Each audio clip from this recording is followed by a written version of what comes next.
may nakita ko na mga balita na kung saan mga kababayan, eto umpisahan na po natin, etong isa sa mga nakita nating balita na kung saan ito pong si Congressman Abante ay pinangaralan, etong si Duterte, dahil po sa kanyang kayabangan. Dahil kung matatandaan nyo, noong mga nakaraang araw, nagyayabang-yabang etong si Duterte na a-attend siya ng Quadcom mga kababayan hanggang sa na-postpone na dahil nga ginamit yung salitang kalusugan. Ngayon mga kababayan, di ba kahapon, naglabas yung legal counsel nitong si Duterte mga kababayan ng liham ata at nakalagay doon na parang sinasabi yung about sa integrity at independent ng Quadcom mga kababayan, kung saan parang ang dating walang tiwala itong si Duterte sa ginagawang investigasyon ng Quadcom. So ngayon pakinggan po natin yung testimony mga kababayan or yung statement nitong si Congressman Abante patungkol po doon. Ano po, so ito i-play na po natin. Makakausap po natin ang chairperson ng House Committee on Human Rights at 6th District ng Manila Representative, si Representative Bienvenido Benny Abante. Kung Benny, magandang umaga. Robert Mano sa programa po ni Kabayang Noli. Magandang umaga po. Good morning po sa ating mga tagapanood, tagapakinig. Good morning. Opo, magandang umaga po. Kung Benny, unahan ko na. Hindi daw dadalo ang ating dating Pangulong Duterte. Bagamat nung una may pronouncement na dadalo, di ba? Una may sinabi na may pinaunang sinabi na dadalo siya after niyang umattend sa Senate hearing. Ngayon parang hindi ang sinabi ay hindi dadalo. At tanggap ba ninyo yung mga pahayag doon sa sulat ni Attorney Delgra? Yung nilalaman ng sulat niya, ganun ba na parang hindi ba kayo na maliit masyado doon? Well, alam mo, nasa kanyang pananaw yan, basta't sinabi niya, siya nagsabi sa amin na pag inibita namin siya, pupunta siya as long as magiging educated ang aming mga tanong. Alam niya naman na naging... Kasi nga mga kababayan, di ba kung matatandaan nyo, nagyabang itong si Duterte. Akala kasi ni Duterte mga kababayan, yung kalakaran dun sa Senado ay katulad ng kalakaran dun sa Quadcom. Akala niya kasi kapag umattend siya ng Senado mga kababayan, di ba nakita niyo naman na talagang halos hijacking niya yung pagdinig dun sa Senado. Pero akala niya kapag umattend siya ng Kamara, kakayanin niya mga kababayan yung mga bagong congressman, kakayanin niya yung mga nagtatanong dun sa Kamara. Kaya kung titingnan natin mga kababayan, di ba, nagbitaw ng salita itong si Duterte na a-attend siya ng Quadcom at tuturuan niya kung paano mag-imbestiga at tamang pag-iimbestiga etong Quadcom. Pero kalaunan mga kababayan, dumami na ng dumami yung mga dahilan hanggang sa medyo malabo na yung salitang pag-attend nitong si Duterte sa Quadcom. Dahil kung matatandaan natin, ngayon may hearing mga kababayan sa Kamara at may mga research person na lalabas at ihaharap dapat kay Duterte. Kaso nga lang ang problema, hindi naman umattend etong si Duterte. Ano po, anyway, ipagpatuloy pa natin. Congressman din siya at kami naman hindi po kami, nagkapag-aral naman po kami at alam po namin ginagawa. Kaya nasa kanya po yan kung talaga po siya ay mag-a-attend. No? Although sinabi na through his lawyer na hindi po siya makakapunta. So, sabi niya. Now, ito ay kanyang ipinahayag sa pamamagitan po ng letter niya sa amin. Opo. Sumulat po siya at sinabi niya ang dahilan kung ba't di siya makakapunta. Sayang naman sapagkat sinabi din niya sa media na nasabi niya na lahat ang masasabi niya. Pero hindi lang yan, marami pa po kaming itatanong at marami kaming ihaharap sa kanya na mga kaanak po ng biktima na dapat niyang makita. Tama! Kung ngayon po na hindi siya magpupunta, ano ang magiging next move ng Kamara, ng Quadcom regarding this? Paano po ninyo maipepresent sa kanya at paano niya masasagot yung mga allegations laban sa kanya, Kong Benny?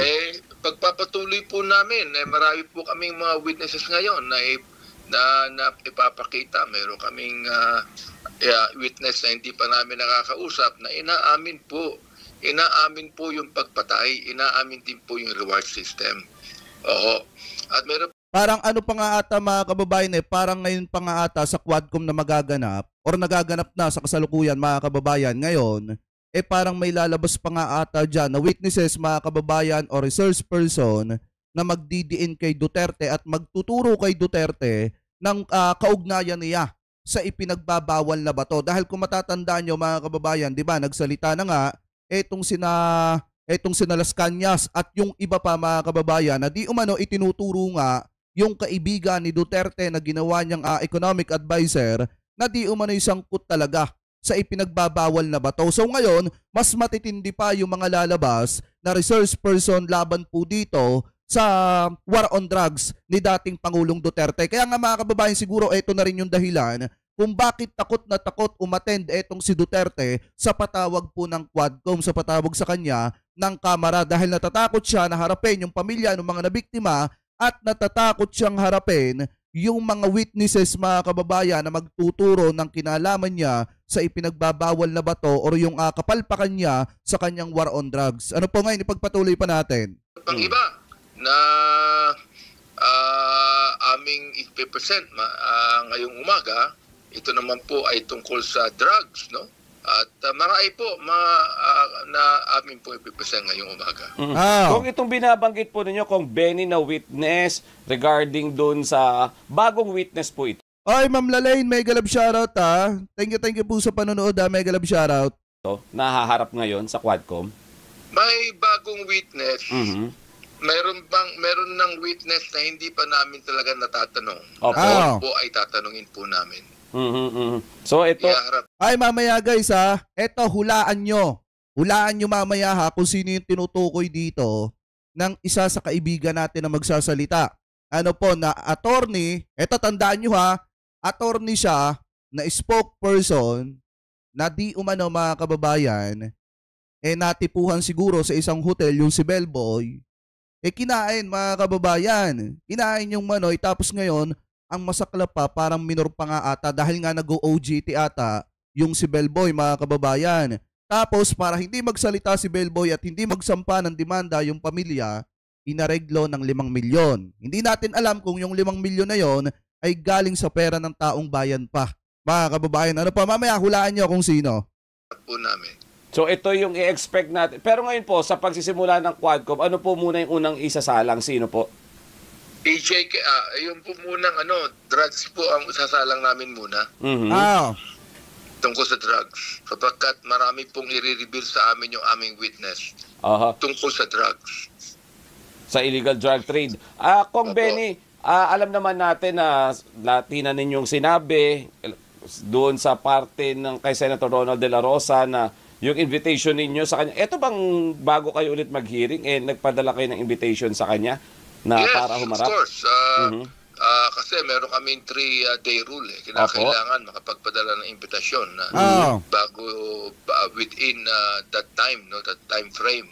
Pagkat Ayan, maliwanag na ang Quadcom hanggang sa ngayon nagpapadala ng invitation dito kay Senator Ronald Bato de la Rosa. Kaso nga lang ang problema, 'di ba, kagabi natalakay naman natin 'yan at napakinggan nyo naman ang sinasabi ni Bato de la Rosa na hintayin na lamang daw po ng Kamara ng Quadcom na hindi na siya senador. Kasi, mga kababayan, ngayon daw kasi hindi siya pwedeng umattend at ayaw niyang simulan na umattend dyan sa Kamara dahil baka nga, mga kababayan, magulo yung sinasabi niyang tradisyon. So ngayon, ang hamon ni Bato de la Rosa, hintayin na lamang ng Kamara na hindi na siya senador at normal na mamamayang Pilipino na lamang siya at saka daw siya a-attend. So tingnan natin sa mga susunod na buwan, mga kababayan, sa susunod na taon, kung itong si Bato de la Rosa gagampanan niya yung binabanggit niyang salita at yung hamon niya dito po sa Kamara. Ano po ngayon, ipagpatuloy pa natin. At kung umabot ng 3-day rule yan, hindi na kami makapadala ng imbitasyon. We have invited him earlier.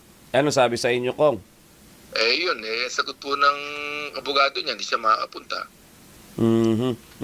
At balikan natin yun sa kay dating Pangulong Duterte, ang binabanggit parang doubtful daw siya doon sa Quadcom integrity and independence. Anong sagot nyo dito, Kong?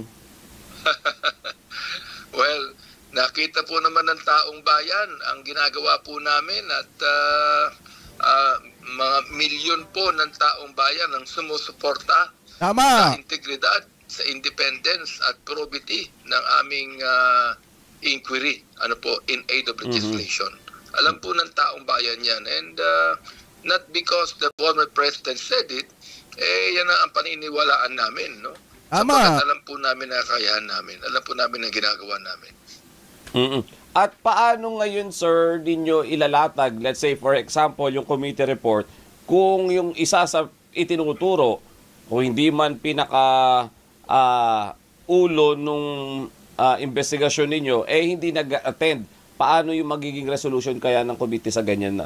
Marami namang witness na magpapatunay na lahat ng aming investigasyon ay totoo. Hindi namin siya kailangan. Kung ayaw niya, nasa kanya yun eh. Tama. Pero marami kami mga witness that will open up themselves to us.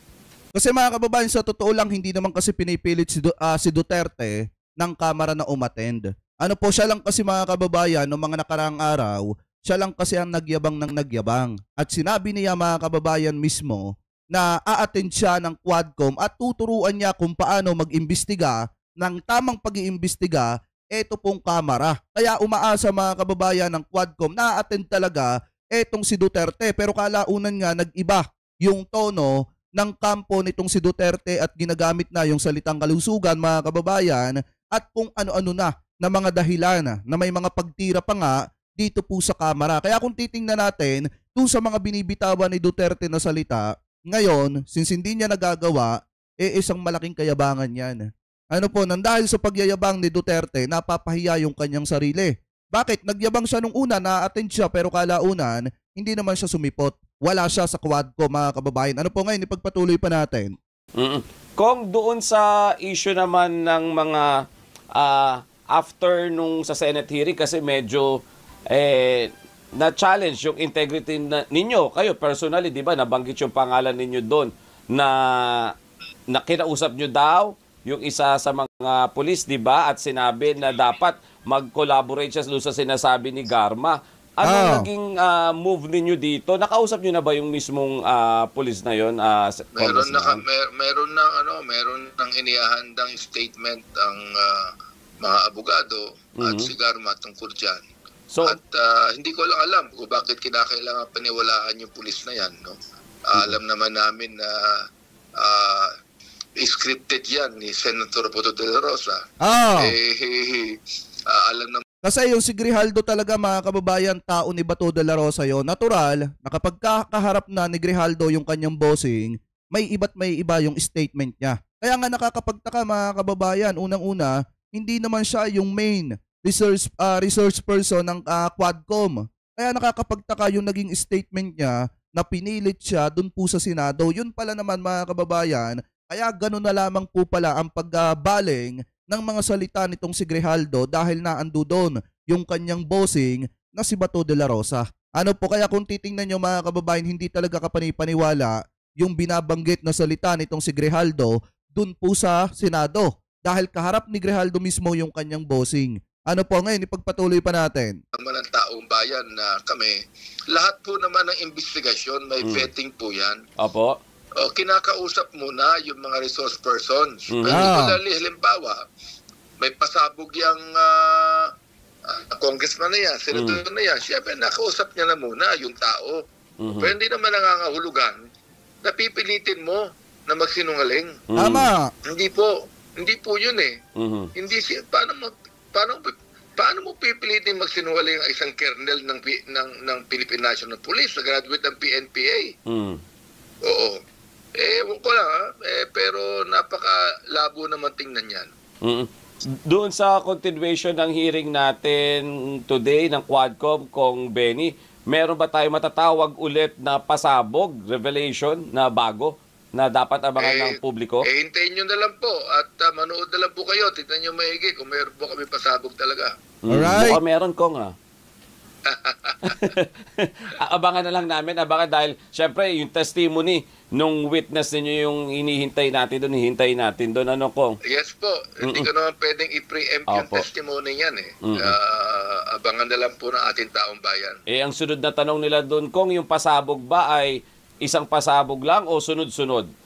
Maraming pasabog. Hindi po namin this time alam nyo naman tuwing committee hearing namin meron nalalantad na Opo.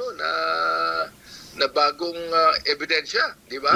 I mean, kaya gustong-gusto po ng taong bayan Sabi nga sa amin hindi na kami nanonood ng Netflix, pinapanood namin yung Quadcom na.